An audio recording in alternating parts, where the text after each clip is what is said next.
মুজিবুর হাজির ভাই কেরানীগঞ্জের চেয়ারম্যান ছিল এর ভাই, কিন্তু এরকম উনি উমরায় যায় মদিনা মুনাব্বরায় মারা গেছে, জান্নাতুল বাকিতে কবর।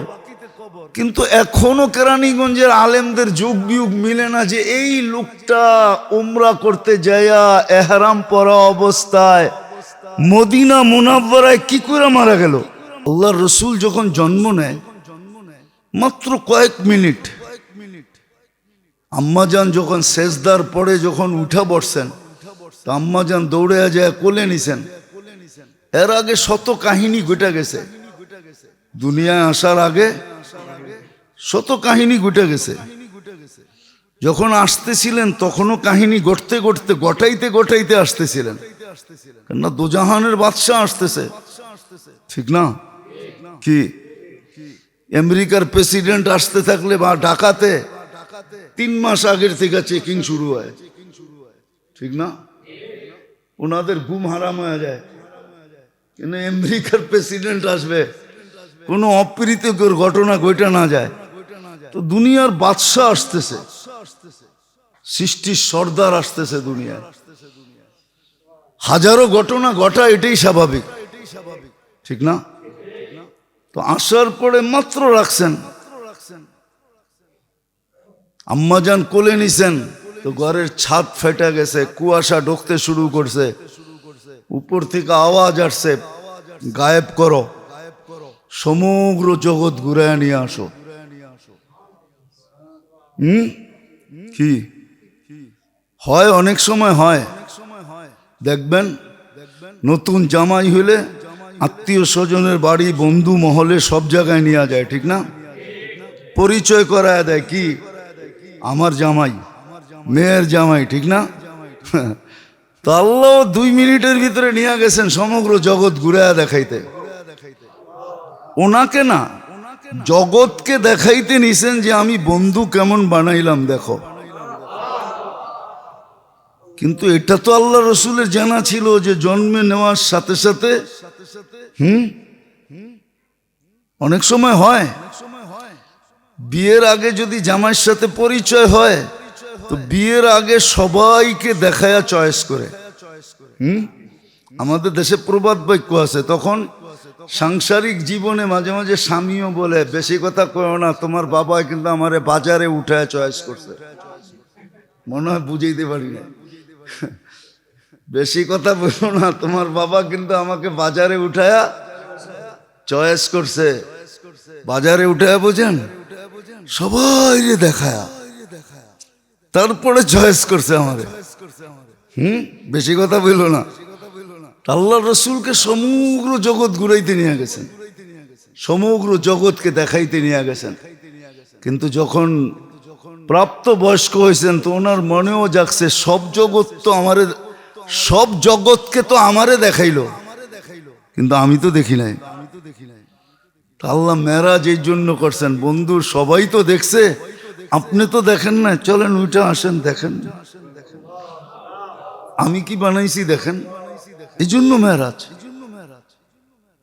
এই জন্য মেরাজ, মেরাজ এই জন্য। কথা কিন্তু জমিনে অনেকের সাথে রাইখা বলছেন, জাকারিয়া আলাইহিস সালামের সাথে বলছেন, ইয়াহিয়া আলাইহিস সালামের সাথে বলছেন, মুসা আলাইহিস সালামের সাথে বলছেন, অনেকের সাথে কথা বলছেন আল্লাহ জমিনে রাইখা। বলছে আপনার সাথে বললে বলতে পারি, কিন্তু বন্ধুত্বের পরিচয় হবে না। আপনি যে কাছের বন্ধু এটার পরিচয় হবে না। আপনি উপরে উঠে আসেন, পাশে বসেন, তারপরে কথা বলি, বন্ধুত্বের পরিচয় হোক যে আপনি আমার কেমন বন্ধু। হ্যাঁ, যেমন মাঝে মাঝে বলে না, দূর মোবাইলে কি কথা, তুই অফিসে চলে আইস, অফিসে চা খামু আর কথা বলমু। জানি না আল্লাহ কি খাওয়াইছে বন্ধুরে, কিছু একটা খাওয়াবেন তো অবশ্যই, ঠিক না? পাশে বসে, এই জন্য মেরাজ। আর মেরাজ এই জন্য যে যখন হাঁটি হাঁটি পাপা ছিলেন, মাত্র হাঁটতে শিখতেছেন, তা আমেনা একদিন বৈশা কাঁদতেছিলেন। তো সবাই জিজ্ঞেস করছে কাঁদো কেন? বসে বাচ্চা যখন হাঁটতে শিখে সবচেয়ে বেশি খুশি বাবা হয়, আর ছেলে হইলেও তো কোনো কথাই নেই, আঙ্গুল ধরে হাঁটার গতি বাড়ায়, মানুষকে ঘুরায় ঘুরায় দেখায় আমার ছেলে হাঁটতে শুরু করছে। কিন্তু আব্দুল্লাহ তো নাই, কে হাঁটার গতি বাড়াবে, কে ঘুরায় দেখাবে? আল্লাহ মনে হয় তখনই কানে কানে বলে দিছে, আমেনা চিন্তা করিস না, আব্দুল্লাহ ঘুরাইলে আর কতটুক ঘুরাবে, হাঁটাইলে আর কতটুক হাঁটাবে, সময় আসতে দে, আমি বন্ধুকে ঘুরাইতে নিয়ে যাব। এই জন্য মেরাজ, এই জন্য মেরাজ, এই জন্য মেরাজ, এই জন্য মেরাজ। আর মেরাজ এই জন্য কেননা জিবরিল আলাইহিস সালাম আসতেন, হাঁটুতে হাঁটু লাগায় বসতেন, কখনো আল্লাহর রসুলের রানে হাত রাইখা দিতেন, সামনে বৈশা বৈশা কথা বলতেন। এটা যুক্তি বলে আল্লাহ মনে হয় এটা পছন্দ করতেছিলেন না, যে তুমি আমার বন্ধুর এত কাছে যাবে, পাশে বৈশা, সামনে বৈশা, হাঁটুতে হাঁটু লাগায় কথা বলবে। জিবরিল আসতে দাও সময়, আমি বন্ধুকে নিয়ে আসবো, তোমাকে আউট করে দিব। এই জন্য সিদরাতুল মুনতাহা থেকে ওনারা আউট করে দিয়েছেন। আল্লাহ রসুল বলছে আগে চলেন, অনুমতি নাই। দ্বিতীয়, আমার শরীরে ফিটনেসও নাই, আগে গেলে আমার অস্তিত্ব থাকবে না। তো মেরাজের অনেকগুলো কারণ, কিন্তু সবচেয়ে মুখ্যম কারণ যেটা বড় কারণ, যে কালকে যেন কেউ কোনো যুক্তি তর্ক পেশ না করতে পারে, বাহানা না করতে পারে, বাহানা না করতে পারে এই জীবনটা গড়ার ব্যাপারে। কেউ যেন কালকে বাহানা না করতে পারে যে আমার এটা জানা ছিল না, এটা জানা ছিল না। সব কিছু নিয়ে আল্লাহ দেখায় দিছেন, চোখে দেখা যায় বলেন, কেননা আপনার উম্মত বড় প্রযুক্তি সমৃদ্ধ হবে, বড় বিজ্ঞান সম্মত হবে, সব আপনি চোখে দেখা যান। এক একটা জগৎ দেখছেন, এক একটা জান্নাতের সেক্টর দেখছেন, কোন আমলের বিনিময়ে কি মিলবে সব দেখছেন, ক্ষুদ্র থেকে ক্ষুদ্র আমলের বিনিময়ে দেখছেন। জান্নাত আল্লাহ কেমনে সাজাইছেন এটাও দেখছেন। এই জন্য এক একটা জিনিসের বর্ণনা আছে, এক একটা জিনিসের। দুধের নদী, মধুর নদী, মিষ্টি পানির নদী, শরাবের নদী, সব কিছু এক একটা দেখাইছেন, সব কিছু এক একটা দেখাইছেন। এই জন্যই তো ঈসা ওমর রাদিয়াল্লাহু তাআলা আনহুকে বলছিলেন যে বাড়িটা তো আমাকে আকৃষ্ট করছিল, জিজ্ঞাসা করছিলাম কার বাড়ি, তো জিবরিল একটু ঘুরে জবাব দিছে, সব কোরাইশি, এক কোরাইশি যুবকের বাড়ি। তো বলছে আমি তো কোরাইশি যুবক, হবে আমারই। তো বিলকুল গেট পর্যন্ত চলে গেছেন, পাও ঢুকাবেন, তখন জিবরিল আলাইহিস সালাম পিছের থেকে বলছে আপনার না, এটা ওমর রাদিয়াল্লাহু তাআলা আনহু। তোমার আত্মমর্যাদার কথা মনে পড়ে আমি বাহির হয়ে চলে আসছি, যে তুমি ফিতা কাটো না, আমি কাটি, তো কাটি কি করে? তো চোখের পানি ছেড়া বলছে ইয়া রাসূলুল্লাহ, বেডরুমটা দেখে আসতেন, কিরম বানাইছে। আয়েশা বলছে আলী তুমি পছন্দ করো না, তোমার বাড়িটা আমার বাড়ির বিলকুল সামনে, রাস্তার এপার ওপার ফাতেমা দাঁড়িন্দা দাঁড়াইলে আমি দেখবো, আমি দাঁড়াইলে ফাতেমা দেখবে। হ্যাঁ, তো সে সারা দুনিয়া জান্নাত চায় আলী, আমি দেখে আসছি, যেখানে গেছি ওইখানে জান্নাত। জিজ্ঞেস করছে আলী কবে আসবে, জুবাইর ইবনে আওয়াম কবে আসবে, কবে আসবে এরা? সব দেখা ঈসা বলছেন বিদায় মেরে দোস্ত, আমাদের জন্য কোনো সুযোগ নাই। আমি যে জীবনটা যেমন খুশি তেমন কাটাবো, কোনো সুযোগ নেই। আর এটা যুক্তি তো আসে না, এটা কোনো বিবেকমান মানুষের যুক্তিতে আসার কথা না। আপনি সব ব্যবহার করবেন আল্লাহর। ব্যক্তিত্বের বিকাশ কিন্তু ঘটে এই দেহ দ্বারা, ঠিক না? ব্যক্তিত্বের বিকাশ ঘটে কি দিয়া? দেহের সেটিং দ্বারা, দেহের ভিতরের যোগ্যতা দ্বারা ব্যক্তিত্বের বিকাশ ঘটে। নাহলে ব্যক্তি কি জিনিস? এক ফোঁটা দুর্গন্ধময় পানি। ব্যক্তিত্বের বিকাশ ঘটে কিন্তু এই দেহের ভিতরে সেটিং দ্বারা। আর সেটিং কে করছে? আপনি একটা কথা চিন্তা করেন, কতটুকু ভাবে আপনাকে সেটিং করলে, কতটুকু ভাবে। আমি তো বলি বড় মজমায় বলি, কিরকম ভাবে আপনাকে সেটিং করলে। যেমন উদাহরণস্বরূপ, কারিগর কখনো কখনো জিনিস বানায়, কিন্তু আবার এত সুন্দর হয় যে নিজেই তাক লাগা যায়, এত সুন্দর হলো কি করে। তখন কিন্তু কারিগর ওটার বাজারে দিতে চায় না, বলবে এটা আমার কাছেই থাকুক, এটা এটা এটা আমার কাছেই থাকুক। মানুষকে আল্লাহ এত সুন্দর করে সেটিং করছেন, করে নিজেই ভাবতেছেন এত সুন্দর। তো শ্রেষ্ঠত্বের মুকুট কার মাথায় দিমু? তোর মাথায় দিই। তোর চেয়ে সুন্দর তো কেউ নাই। বিশেষ করে এই উম্মতকে এত সুন্দর সেটিং করছেন।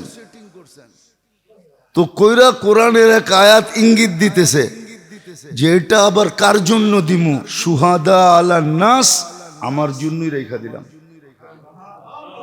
তোরা কিয়ামতের দিন আমার পক্ষের সাক্ষী, বিচার কাজে রাস সাক্ষী আমি তোমাদেরকে বানাইলাম, আমার কাছেই রেখা দিলাম, আমার জন্যই রেখা দিলাম। তো ব্যক্তিত্বের বিকাশ কিন্তু এই দেহ দিয়া, আর দেহের সেটিং দিয়া, যোগ্যতা দিয়া। যোগ্যতা কে দিছে? তাইলে আপনি পাবেন, যুক্তিগতভাবে পাবেন। আপনি বিরুদ্ধে যান তো যান কি করে? মন মতো চলেন তো চলেন কি করে? মন মতো চলার তো সুযোগ নাই। হ্যাঁ, বলবেন আমাকে ইচ্ছা স্বাধীনতা দিছেন। ইচ্ছা স্বাধীনতা তো আপনাকে এই জন্যই দিছেন, নাইলে এই প্রবাদ বাক্য কেন হইতো? দিয়া ধন চায় মন, কায়রানিতে কতক্ষণ। দিয়া ধন চায় মন, ছাড়তে দিছে আপনাকে। আবার বইলেও দিছে, আজকের ইচ্ছা স্বাধীনতা যদি তুমি আমার ইচ্ছার অধীন করো, তাহলে জান্নাতের সবচেয়ে মজা কি জানেন? জান্নাতের সবচেয়ে মজা কি বলতে পারবেন? কি জান্নাতের সবচেয়ে মজা হলো মন চাহি, মা তাস্তাহি আনফুসুকুম। জান্নাতের সবচেয়ে মজা হলো মন চাহি চলবে। কি কি কি মন চাহি চলবে। এই জন্য ঘরে সবচেয়ে বেশি ঝগড়া হয় কি নিয়ে জানেন? স্বামী স্ত্রীর। কি নিয়ে? তুমি তোমার পছন্দ বোঝো, আমারটা বোঝো না। সবচেয়ে বেশি ঝগড়া হয় এটা নিয়ে। না মনে হয় ঠিক বললাম না? মনে হয়, হ্যাঁ মনে হয় আপনারা বিয়ে শাদী করেন নাই, করতে বুঝবেন। করলে হয়তো বুঝতেন আমার কথাটা। ঘরের সবচেয়ে বেশি টুংটাং হয় এটা নিয়ে, যে তোমার মন তো বুঝি, কিন্তু তুমি আমার ইচ্ছা বোঝো না। তুমি আমার ইচ্ছা। তো জীবনের সবচেয়ে মজা জান্নাতের হলো মন মন এটা হলো সবচেয়ে মজা। মনে যা চাবে তা করবে। আর এটা কোরআনের গ্যারান্টি, মা তাস্তাহি আনফুসুকুম, যা মনে চায় তা করবে। কিন্তু আজকে যে ইচ্ছা স্বাধীনতা দিছেন, বলে দিছেন এটা আমার ইচ্ছার অধীন করো। আমার ইচ্ছার অধীন করলেই তোমাকে ওটা দেওয়া হবে। বিদায় যেটা বুঝাইতেছিলাম, আপনার আমার মন চাহি চলার কোনো সুযোগ নাই। সমস্ত কিছু মেরাজের মাধ্যমে আমাদের সামনে প্রস্ফুটিত করছেন। ক্ষুদ্র থেকে ক্ষুদ্র গুনাহ যদি মাপ না করলেন, ক্ষুদ্র থেকে ক্ষুদ্র সওয়াব যেটার বিনিময় দিবেন, বিরাট বড় বড় দিবেন, বিরাট বিরাট। আর চোখে দেখা ঈশা বলছেন বিদায় মেরে দোস্ত, আসেন আসেন। জীবনটা যদিও আমার বলি বটে, কিন্তু এটার উপরে আমাদের গতি, আমাদের কন্ট্রোল নাই, এটাই সত্য। জীবন আমার, কিন্তু আমার কোনো কন্ট্রোল নাই। দেহ আমার, কিন্তু এটার কোনোটার উপরে আমার কর্তৃত্ব নাই। যদি থাকতো তাহলে দাঁত পড়লো তো পড়লো কি করে, চুল পাকলো তো পাকলো কি করে, কোমরের শক্তি গেল তো গেল কি করে, হাত দুর্বল হইলো তো হইলো কি করে, এক একটা অঙ্গের উপরে বার্ধক্যের ছাপ আসলো তো আসলো কি করে। এক বছর হইতে পারে, দ্বিতীয় বছর আর বিশ্ব সুন্দরী হওয়া যায় না কি করে। বোঝা গেল দেহের কোনো জিনিসের উপরে আমার কন্ট্রোল নাই। যদিও স্লোগান আছে, এই জন্য আসেন নিজের ইচ্ছা মতো চলা। স্বাধীনতা দেওয়া সত্ত্বেও নিজের ইচ্ছা মতো চলার কোনো সুযোগও নাই, কোনো যুক্তিও নাই, যুক্তিও নাই। কেননা এই জন্যই আল্লাহ আমাদেরকে ফ্রি সার্ভিস দিতেছেন। নাহলে আপনি ভাবেন যদি আল্লাহ ফ্রি সার্ভিস না দিতেন, আমি ওদিনও দেখাইছি আপনাদেরকে যে নাক যে আমাকে ঘ্রাণ, নাক যে আমাকে ঘ্রাণের রিপোর্ট দেয়, খাওয়ার সময় মুখটার উপরই তো না, ঠোঁটটার উপরই তো না। হ্যাঁ, আবার কত সেল দিছেন আপনার এটার ভিতরে, যেন অতি তাড়াতাড়ি সে কাজ সম্পূর্ণ করতে পারে। কেননা বন্দার খাইতে হবে, কি করতে হবে, কি করতে হবে, খাইতে হবে। সেলও দিছেন এতগুলা যে সেকেন্ডের ভিতরে সে রিপোর্ট দিতে পারে। আপনি জানেন আপনার এখানে কত সেল আছে? 5 লক্ষ সেল আছে মানুষের নাকে। কত কত? কিন্তু কুকুরের সে কম আছে। কুকুরের নাকে 25 লক্ষ সেল আছে। কুকুরেরটা যদি আপনাকে দিতেন, আমাকে দিতেন, তাহলে আপনি বাড়িতে কোনো দিন বাস করতে পারতেন না। কেননা আপনার বাথরুমের দুর্গন্ধে আপনি পাগল হয়ে যেতেন। আপনি পাগল হয়ে যেতেন। কি হয়ে যেতেন? পাগল হয়ে যেতেন। যাক, এটা আবার কখনো মনে উঠলে শোনা মনে। আপনি জানেন একটা মাসির মাথার ভিতরে কতগুলা সেল, কতগুলা চোখ মাসির। আপনার চোখ তো একদিকে, ঠিক না? মাসির চতুর্দিকে চোখ। কতর দিকে? হ্যাঁ হ্যাঁ, এই জন্য আপনি যেদিক দিয়ে হাত বাড়াইবেন ও উড়া যাব।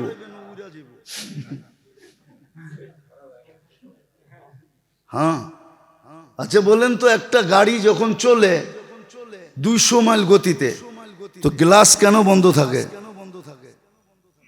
কেন? কেননা বাতাসের গতি যখন বাড়ে তখন আপনার চোখ আপসে বন্ধ হয়ে আসে। এই জন্যই তো ওনারা বলে মোটর সাইকেল চালানোর সময় হেলমেট পরো, শুধু অ্যাক্সিডেন্টের জন্য না।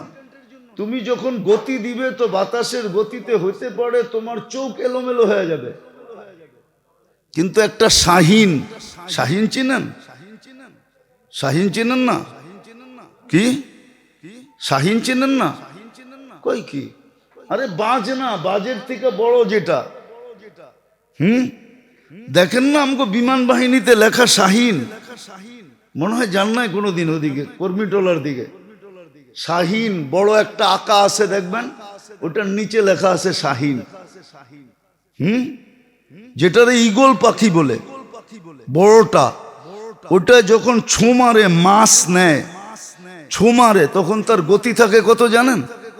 পার ঘন্টায় 300 কিলোমিটার। কিন্তু তার চোখ খোলা থাকে, কোনো সমস্যা হয় না। অথচ আপনি 300 মাইল গতিতে চোখ খুলে যান তো দেখি, ইম্পসিবল। আপনার চোখ অটো বন্ধ হয়ে যাবে। কিন্তু ঈগল পাখি যখন মাস ছো মারে তখন তার পার ঘন্টায় গতি থাকে 300 কিলোমিটার। এই জন্যই তো সে ছো মারে আবার উঠায় নিয়ে চলে যায়, কিন্তু তার চোখ খোলা থাকে। আল্লাহ কিভাবে সেটিং করছে দেখেন, কিভাবে সেটিং করছে। একটা মশা, আমরা জানি না এটার ভিতরে কত সেল আছে, বিজ্ঞান বাহির করছে, কোরআন হাদিসও আছে, আমরা গবেষণা করি না।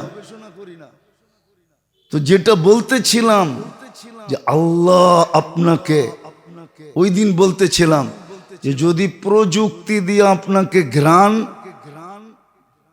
নির্ণয় করতে হইতো যে এই খানার ঘ্রাণটা আমার জন্য ঠিক কি ঠিক না, ঘ্রাণই তো বলে যে এটা খাওয়ার যোগ্য, এটা খাওয়ার যোগ্য না। যদি এটা প্রযুক্তি দিয়ে নির্ণয় করতে হইতো তাহলে তো আগে ওনাগরটা নির্ণয় হইতো, প্রশাসনিক লোকেরটা, ঠিক না? এরকম সিরিয়ালে আস্তে আস্তে আপনার আমার মতো জনসাধারণেরটা কবে নির্ণয় হইতো? ওই পর্যন্ত তো আপনি না খেয়ে মরে যেতেন। আল্লাহ তো নাককে দিছে যে প্যাথোলজি সেন্টার, কেমিস্ট্রি বানায় দিছে, কেমিস্ট্রি। তুই শুনবি, সেকেন্ডের ভিতরে রিপ্লাই দিবি, যেন আমার বন্দার লোকমা ভিতরে যাইতে দেরি না হয়। তো যেটা বুঝাইতেছিলাম, মেরাজের ফলসাফা এটাই যে কালকে যেন কেউ বাহানা দাঁড় না করাইতে পারে, মন মতো চলার কোনো সুযোগ নাই, কেউ যেন বাহানা দাঁড় না করাইতে পারে। এই জন্য মেরে দোস্ত, নিজের ইচ্ছাকে আল্লাহর অধীন করেন, রসুলের অধীন করেন। খাটতে বেশি হবে না, পরিশ্রম এই উম্মতকে বেশি দেয় নাই। এখন তো হয় না, ইদানিং হইতেছে না। আমি বহুতবার রাজারবাগ গেছি বয়ান করতে, বরগুনা পুলিশ সেন্টারে গেছি, চিটাং পুলিশ সেন্টারে 3-4 বার গেছি। তো বিভিন্ন জায়গায় যাওয়া হতো, বিভিন্ন জায়গায় যাওয়া হতো। আগে তো ক্যান্টনমেন্টও যাওয়া হতো বিভিন্ন প্রোগ্রামে, এখন একটু কমে গেছে, ব্যস্ততার কারণে সময়ও দিতে পারি না। তো আসলে সহজ করছেন কি কি সহজ সহজ করছেন। আমি একটা উদাহরণ দিই, ওনারা আসছে বিদায়, আমরা সারা রাত্র চলিত। তো আমাদের বিতর্গত প্রশাসনের মেইন হলো পুলিশ, বিতর্গত শৃঙ্খলাকে ঠিক রাখার জন্য মেইন হলো কি, এই যে সারা রাত্র দাঁড়ায় হাইওয়েতে, রাস্তাতে, বিভিন্ন যেই যেই জায়গায় ডাকাতি হওয়ার আশঙ্কা আছে, এই শীতের ভিতরে সারা রাত্র ডিউটি করে। খালি যদি একটু নিয়ারটা চেঞ্জ করে যে মানুষের নিরাপত্তার জন্য, আসলেই তো নিরাপত্তার জন্য, ঠিক না? আসলেই ঠিক না? এনারা কিন্তু সারা রাত্র যত মানুষ, যত তাহাজ্জুদ পড়বে, যত কোরআন তেলাওয়াত করবে, যত তসবিহ পড়বে, যত তাহলিল পড়বে, যত বন্দেগি করবে, সব সওয়াব কিন্তু ওনারা পাইতেছে। কেননা সে নিরাপত্তা দিতেছে। এই জন্য সৌদি পুলিশের কাঁধে পুলিশ লেখা নেই। ওনারা তো জানে না, সৌদি পুলিশের কাঁধে লেখা আছে সুরতাতুল আমান, নিরাপত্তার কর্মী, নিরাপত্তার পুলিশ লেখা নাই। হ্যাঁ, ইংরেজিতে বুঝার জন্য কোথাও কোথাও স্টিকার লাগানো আছে, কিন্তু কাদের বেশটা এটা পুলিশ লেখা নেই, লেখা আছে সুরতাতুল আমান, নিরাপত্তা কর্মী। এই যে নিরাপত্তা দিতেছে, কিন্তু ওনারও জানে না যে আমার আমল নামায় কি অ্যাড হইতেছে। শুধু যদি একটু নিয়ত করে যে আমি এই রাত্রে দাঁড়ায় আছি জনসাধারণের নিরাপত্তার জন্য, এরকম আপনি দেখবেন হাজারো মানুষ এরকম সোয়াব নিয়ে কিয়ামতের দিন উঠবে। এই জন্য এক হাদিসে আছে, এক ব্যক্তি তার আমলনামা দেখে বিশ্বাসই করবে না, আল্লাহরে ফেরত দিবে, 3 বার ফেরত দিবে। 3 বার। কয়বার? 3 বার পরে আল্লাহ বসাইয়া ওকে বুঝাবে এই এই এই এই এই এই। আল্লাহর বুঝানোর পরেও পুরা মানতে চাবে না। ও তখন বলবে ইদানিয়া রব্বিলি, আপনি যখন বুঝাইতেছেন তাইলে আমার হইতে পারে, কিন্তু আমার মন বলে না এটা আমার। বুঝাইতেছেন বিদায় মানতেছি এটা আমার, নাইলে আমার মন বলে না আমার না। কেন আমার তো মনেই পড়ে না আমি কোনোদিন করছি, আর আমি করার লোকও না। আমি করার কি, যে সারা জীবন ভিক্ষা করছে ও যদি 100 হজ দেখে ও কোত্থেকে বিশ্বাস করবে যে আমি হজ করছি? বলেন আপনি। তো এরকম বহুত লোক আছে কিয়ামতের দিন আসবে, যদিও আমরা এখন কটাক্ষ চোখে দেখি, কিন্তু ওই দিন দেখবো উনি এত উপরে কি কইরা। উনি আমাদের এখানেরই একজন লোক আছে, বেশি দূরের না, নদীর উপার, নাম বলবো না আমি, বললে সবাই চিনা ফেলবেন। উনি উমরায় যায় মদিনা মুনাওয়ারায় মারা গেছে, জান্নাতুল বাকিতে কবর। কিন্তু এখনো কেরানীগঞ্জের আলেমদের যুগ বিয়োগ মিলে না যে এই লোকটা উমরা করতে যায়া এহরাম পরা অবস্থায় মদিনা মুনাওয়ারায় কি করে মারা গেল। কেউ এখনো যুগ বিয়োগ মিলে না, আমারও মিলে না। আমি অনেক সময় নাম উঠলে ভাবি কেমনে মারা গেল এই লোকটা, এরকম মৌত হইল কি করে। এহরাম পড়া, মদিনা মুনাওয়ারা, কবর হলো জান্নাতুল বাকিতে। এই লোকটা কি করে মারা গেল, যুগ বিয়োগ মিলে না। কিন্তু হ্যাঁ, একবার মিলছে যুগ বিয়োগ, কেননা ওনার এক সম্প্রদায়ের সাথে আলেমদের সাথে এত ঘনিষ্ঠতা ছিল, যারে দাওয়াত খাওয়াইতো আরে উজাড় করে দিয়া খাওয়াইতো। কি যেদিন দাওয়াত খাওয়াইতো কাউকে কি দিয়া, উজাড় করে দিয়া। আমার মনে আছে, আমার একদিন ধরে নিয়ে গেছে 1,20,000 টাকার শুধু মাছ কিনছি আপনার জন্য। এই যে এক সম্পর্ক ছিল, হতে পারে এটা আল্লাহর কাছে কবুল হয়ে গেছে, এই জন্য মৌতটা এরকম হয়েছে। মৌতটা এরকম আপনি জিজ্ঞেস করেন, আমি নাম বইলা দিই, অ্যাড্রেস বইলা দিই। এই কালীগঞ্জ গেলেই মুজিবুর হাজির ভাই, কালীগঞ্জের, এই যে কেরানীগঞ্জের চেয়ারম্যান ছিল আর ভাই, কিন্তু এরকম মুত। এই জন্য মেরে দোস্ত আসেন, আসেন, মন মতো চলার কোনো সুযোগ নাই। আল্লাহর অধীন, রসুলের অধীন হইয়া রজব মাস চলতেছে, রমজানের প্রস্তুতির মাস। এই 2 মাসই রমজানের প্রস্তুতির, নিট এন্ড ক্লিন হওয়ার মাস, দান খয়রাত সদকা করার মাস। আল্লাহ আমাদেরকে আমল করার তৌফিক দান করেন। ওমা আলাইনা ইল্লাল বালাগ।